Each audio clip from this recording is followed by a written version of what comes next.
Simon & Schuster Audio and Grove Atlantic present H is for Hawk, written and read by Helen MacDonald. The moral right of the author has been asserted. Part 1. Chapter 1. Patience. 45 minutes northeast of Cambridge is a landscape I've come to love very much indeed.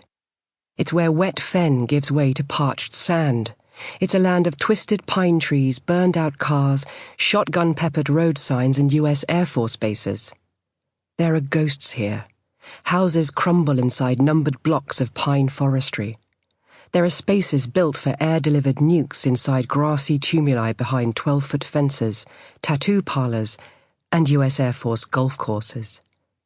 In spring, it's a riot of noise, constant plane traffic, gas guns over pea fields, woodlarks and jet engines. It's called the Brecklands, the Broken Lands. And it's where I ended up that morning 7 years ago in early spring on a trip I hadn't planned at all.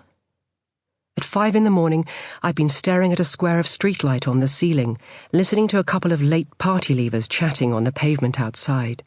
I felt odd. Overtired, overwrought, unpleasantly like my brain had been removed and my skull stuffed with something like microwaved aluminium foil, dinted, charred and shorting with sparks.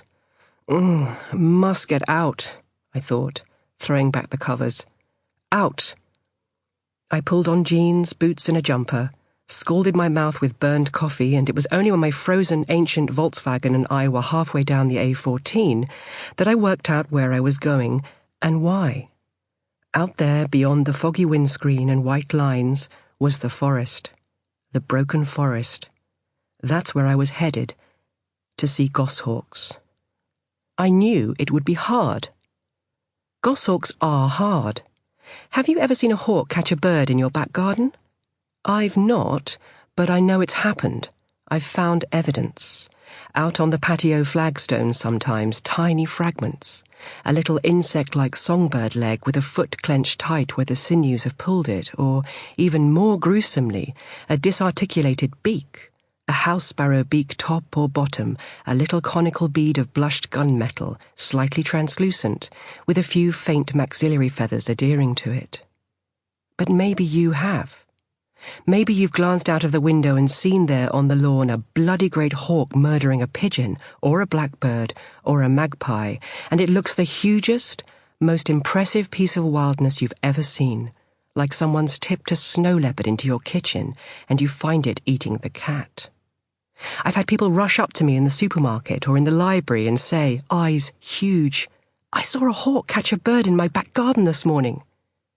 And I'm just about to open my mouth and say, "Sparrowhawk," and they say, "I looked in the bird book. It was a goshawk." But it never is. The books don't work. When it's fighting a pigeon on your lawn, a hawk becomes much larger than life, and bird book illustrations never match the memory. Here's the sparrowhawk. It's grey, with a black and white barred front, yellow eyes and a long tail. Next to it is the goshawk. This one is also grey, with a black and white barred front, yellow eyes and a long tail. You think, You read the description. Sparrowhawk, 12 to 16 inches long. Goshawk, 19 to 24 inches. There. It was huge. It must be a goshawk. They look identical. Goshawks are bigger, that's all. Just bigger. No. In real life, goshawks resemble sparrowhawks the way leopards resemble house cats. Bigger, yes, but bulkier, bloodier, deadlier, scarier, and much, much harder to see.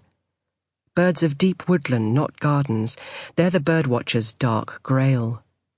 You might spend a week in a forest full of gosses and never see one, just traces of their presence. A sudden hush, followed by the calls of terrified woodland birds and a sense of something moving just beyond vision. Perhaps you'll find a half-eaten pigeon sprawled in a burst of white feathers on the forest floor. Or you might be lucky. Walking in a foggy ride at dawn, you'll turn your head and catch a split-second glimpse of a bird hurtling past and away, huge taloned feet held loosely clenched, eyes set on a distant target. Sample complete. Ready to continue?